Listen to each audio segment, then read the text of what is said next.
रियासत आंध्र प्रदेश में बीजेपी को ताकत देने में टीजी वेंकटेश ने भी अपनी एड़ी चोटी का जोर लगा रहे हैं। आज कर्नूल में उन्होंने देवांश सिन्हा चौहान को जो सेंट्रल मिनिस्टर हैं उनको बुलाकर एक मीटिंग करवाई। गुज़िश्ता महीने भी इनको ही टीजी वेंकटेश ने बुलाकर मीटिंग करवाई थी। और सुने में आ रहा है कि अगले महीने हो या इस महीने के आखिर तक या अगले महीने या कभी भी BJP national president JP Nadda को और शायद अमित शाह भी कर्नूल आ सकते हैं मीटिंग के लिए। ये अच्छी बात है क्योंकि टीजे वेंकटेश बीजेपी को यहाँ पे ताकत देने में एड़ी चोटी का जोर लगा रहे हैं। और आज की मीटिंग का अहम मकसद अहम मकसद था टीजे वेंकटेश का कि एक इंटेलेक्चुअल्स की मीटिंग रखकर उन्होंने रियासत आंध्र प्रदेश को सीधे निशाना लगाया कि सेंट्रल गवर्नमेंट एपी स्टेटस से ज्यादा पैसा देने के बावजूद भी वो सही इस्तेमाल नहीं कर पाने पर कई सारे जो बजट है वो वापस चले गए हैं। टीजी वेंकटेश का ये भी निशाना सीधे रियासत आंध्र प्रदेश की हुकूमत पर था कि इतने सारे गवर्नमेंट जो फंड्स है जो देने के बावजूद भी कई सारे घर खाली है, जिसमें अवाम अपना कब्जा नहीं करी, माने जाके उसके अंदर बसेरा नहीं कर रही है। और कई सारे रोड्स ब्लॉकेज है, रोड्स के डेवलपमेंट के लिए भी कई हजारों करोड़ दिए हैं। लगभग पूरे 70,000 करोड़ का उन्होंने हिसाब बताया कि सेंट्रल गवर्नमेंट ने रियासत आंध्र प्रदेश को 70,000 के करीब फंड्स दिया। टीजी वेंकटेश का यह भी कहना है कि एपी हुकूमत नाहक के एपी स्पेशल स्टेटस का मुद्दा लेकर पार्लियामेंट जा रही है, जबकि एपी स्टेटस से ज्यादातर पैसा इन्होंने रिलीज किया है। नाजरीन, अब आप ही सुनिए। కేంద్ర ప్రభుత్వము చరిత్రలో లేని విధంగా బడ్జెట్ అలొకేషన్ రాష్ట్ర ప్రభుత్వానికి చేస్తూ ఉంది. ఇండ్లు కట్టాము, లక్షలాది ఇండ్లు కట్టేదానికి అవకాశం కల్పించాం. హౌసెస్ అంతా మాన్యుమెంట్గా ఉన్నాయి. మినిస్టర్ ఆల్సో విజిట్ చేశాడు ఆ ఇండ్లు ప్రజలు జాయిన్ అయితే ఇంకా కొత్త ఇండ్లు ఇవ్వచ్చు. అలాగే వాటర్కు, విలేజెస్కు ప్లాన్ అప్రూవల్ డబ్బులు ఇచ్చారు. స్టేట్ గవర్నమెంట్ దాన్ని ఎలక్ట్రిసిటీ పవర్కో జీతాలకో వాడేస్తూ ఉంది. ఇలా రైల్వే స్టేషన్లకు కానీ వీరి స్టేట్ గవర్నమెంట్ ఏమో అడగలేదు, దాని డెవలప్మెంట్కి అంతా ఇచ్చారు. రైల్వే లైన్లకు ఇచ్చారు, రైల్వే స్టేషన్లకు ఇచ్చారు, రోడ్లకు చరిత్రలో కని విని ఎరగనట్లు లాస్ట్ టైం బడ్జెట్లో 30,000, ఈ తొలి 30,000 కోట్లు, మళ్ళీ స్టేట్ గవర్నమెంట్ రోడ్స్ కాదు ఒక 10,000 కోట్లు, ఇట్లా దగ్గర 60,000 కోట్ల రూపాయలు నుంచి 70,000 కోట్ల రూపాయలు ఈ స్టేట్ గవర్నమెంట్కు అలాట్ చేయడం జరిగింది. పనులు చకచకా జరిగిపోతున్నాయి. మరి ఇలాంటి ఫండ్స్ ఇచ్చిన స్టేట్ గవర్నమెంటు ఎప్పుడు ఏదో ఒక ఇష్యూ తీసుకొని వచ్చి ఆ స్పెషల్ స్టేటస్ తెర మీద తెస్తూ ఉంటారు అని చెప్పారు. స్పెషల్ స్టేటస్ ఏముంది దాంట్లో? దానికి కావాల్సిన నిధులు ఇండైరెక్ట్గా మీకు ఇస్తూనే ఉన్నాం. స్పెషల్ స్టేటస్ అనేది తెలంగాణ కూడా ఇచ్చింది. అప్పుడు కాంగ్రెస్ గవర్నమెంట్ నోటితో చెప్పింది స్పెషల్ స్టేటస్ తెలంగాణకు ఆంధ్రగా ఇస్తామని. వాళ్ళు యాక్ట్ చేసింటే ఈ ప్రాబ్లమే ఉండేది కాదు. సో నోటితో తెలంగాణ గవర్నమెంట్కు కూడా ఇస్తామంటే తెలంగాణ గవర్నమెంట్కు మాకు కావాలి, అది వాళ్ళు డెవలప్ అయ్యే స్టేటు, మాకు డెవలప్ కాలేదని మనకి ఇస్తే తెలంగాణ గవర్నమెంట్ పూరా అలాట్ చేసింది. కాంగ్రెస్ గవర్నమెంట్ వాళ్ళు కూడా ఇస్తామన్నది. వీళ్ళిద్దరైతే తమిళనాడు వచ్చింది, కర్ణాటక వచ్చింది. ఇవంతా ఎందుకు గోలా? మీకు కావాల్సింది ఇండైరెక్ట్గా మేము ఇస్తున్నాం కదా, ఆ పేరు లేకుండా మీకు ఇస్తున్నాం. డిఫెన్స్ది ఇచ్చామన్నారు, సోలార్ది ఇచ్చినామన్నారు, ఎక్కడ రాస్తున్నారు? అలాగే ప్రతి జిల్లాకు మెడికల్ కాలేజ్ ఇస్తామన్నారు. ఈ చరిత్రలు లేని విధంగా కట్టుకోమనండి, కట్టుకోవటం లేదు. డబ్బులు ఇచ్చిండేవి కట్టుకోవటం లేదు. మైనార్టీస్కి ఇచ్చిన ఫండ్స్ రిటర్న్ వెళ్ళిపోతున్నాయి, వాడటం లేదు. ఇది ట్రైబల్స్కి ఇచ్చిన డబ్బులు వాపసు వెళ్ళిపోతున్నాయి, అది వాడుకోవటం లేదు. ఇళ్ళు కట్టుకోండేవి మాన్యుమెంట్స్గా తయారైపోతున్నాయి.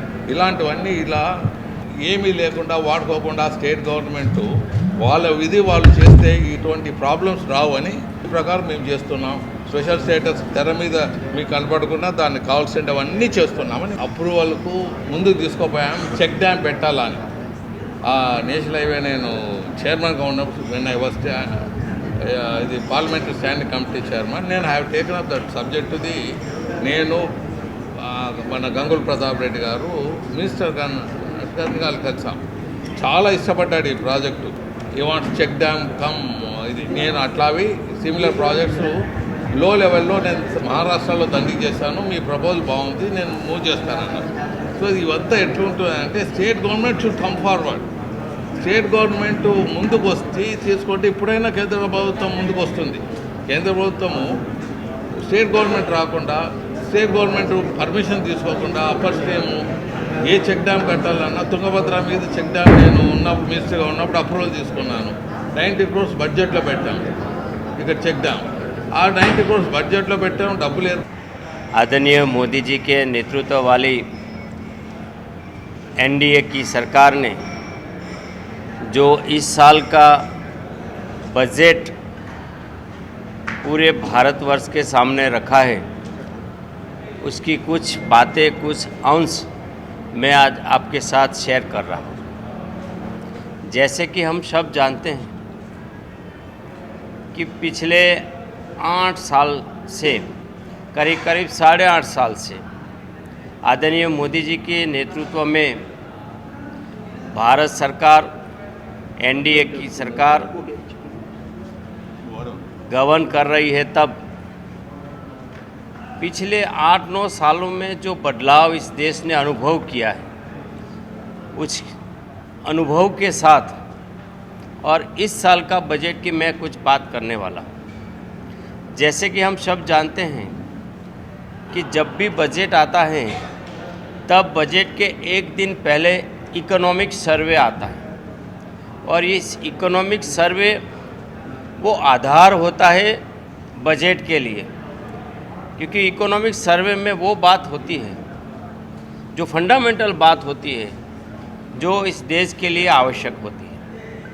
मैं आप सबको बताते हुए अत्यंत गौरव अनुभूति कर रहा हूँ कि आज हम देख रहे हैं कि कोरोना की महामारी में, इस पैंडेमिक ने रशिया और यूक्रेन की इस युद्ध की स्थिति में देश में नहीं लेकिन विदेश की जो हालत है उसकी बात करने चाहूँ तो मैं आपको बताऊं कि हाल ही में न्यूजीलैंड के प्राइम मिनिस्टर ने रोते रोते हुए अपने देश में रिज़ाइन किया है।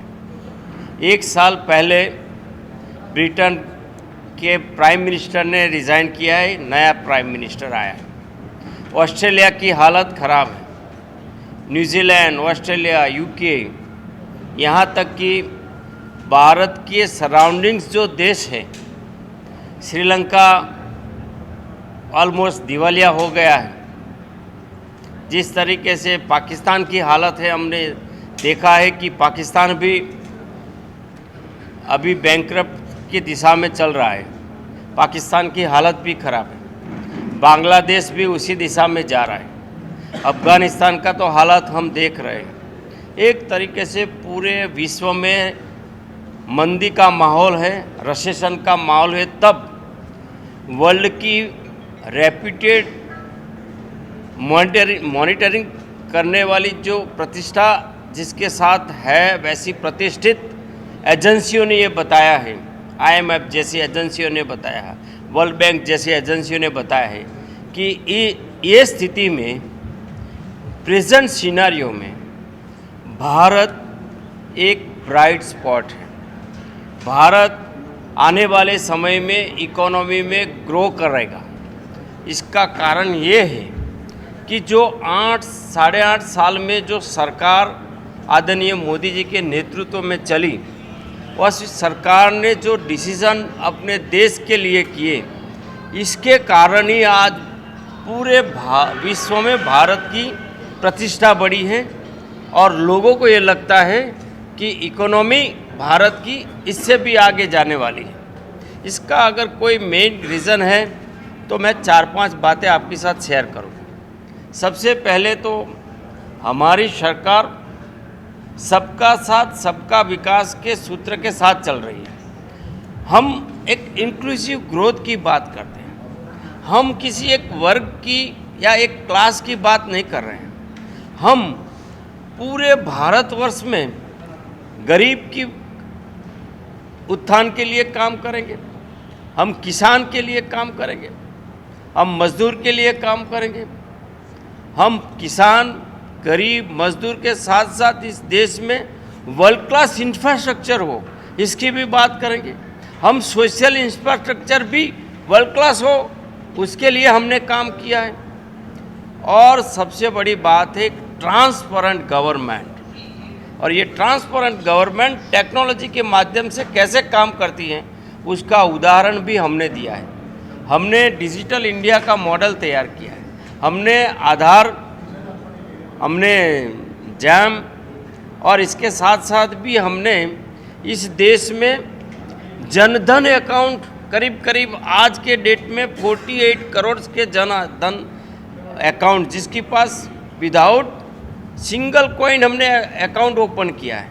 वो गरीब जो कभी देखता था, बैंक देखता था, लेकिन उसको ऐसा लगता था कि ये बैंक मेरे लिए नहीं है, वो बैंक गरीब के घर तक गया और आज गरीब के पास अकाउंट भी है और गरीब का सोशल बेनिफिशरीज का जो पैसा है करीब 27 lakh crore direct benefit transfer से गरीब के अकाउंट में जाते हैं। हमने फार्मर्स के लिए बहुत बड़ा रिफॉर्म्स किया है।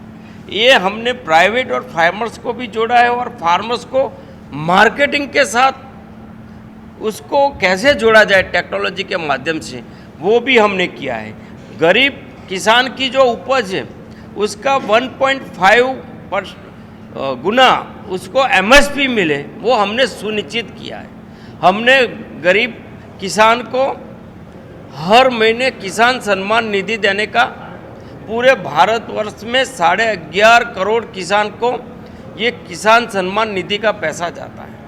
हमने वर्ल्ड क्लास इंफ्रास्ट्रक्चर बनाया है।